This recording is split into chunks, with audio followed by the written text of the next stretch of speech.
પાકિસ્તાને મંદિર મસ્જિદ પર હુમલો કર્યો. ઓપરેશન સિંધુનું નામ સાંભળતા જ ભારતની શક્તિ યાદ આવશે.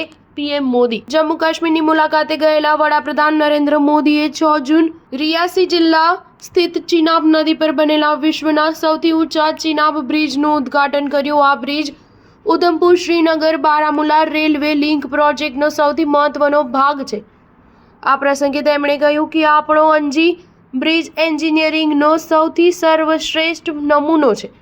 આ બ્રિજ દેશનો પ્રથમ કેબલ સપોર્ટેડ બ્રિજ છે. આ બંને પુલ ફક્ત ઈંટો, સિમેન્ટ, સ્ટીલ અને લોખંડથી બનેલા બાંધકામો નથી, પરંતુ પીર પંજાલની દુર્ગમ પહાડો પર ઉભેલા ભારતની શક્તિનું જીવંત પ્રતીક છે. પીએમ મોદીએ રેલવે બ્રિજ અને જમ્મુ કાશ્મીરના મહત્વના પ્રોજેક્ટોનું ઉદ્ઘાટન કર્યા બાદ સંબોધન કર્યું હતું.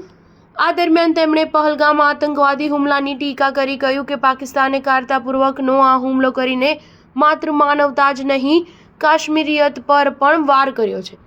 પાકિસ્તાનની ઈચ્છા ભારતમાં શાંતિ ફેલાવવાની અને રમખણો કરવાની હતી.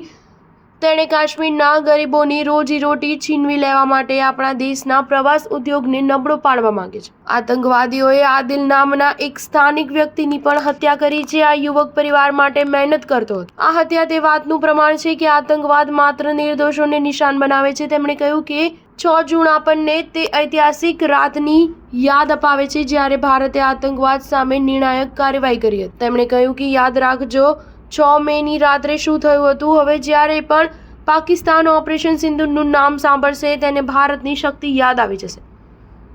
તેણે ક્યારે વિચાર્યું ન હતું કે ભારત તેના ઘરમાં ઘૂસીને આતંકવાદીઓના અડ્ડાનો સફાયો કરશે. વિશ્વભરના લોકોએ જોયું કે પાકિસ્તાને મંદિરો, મસ્જિદો અને શાળાઓ પર કેવી રીતે ગોળીબાર કર્યો.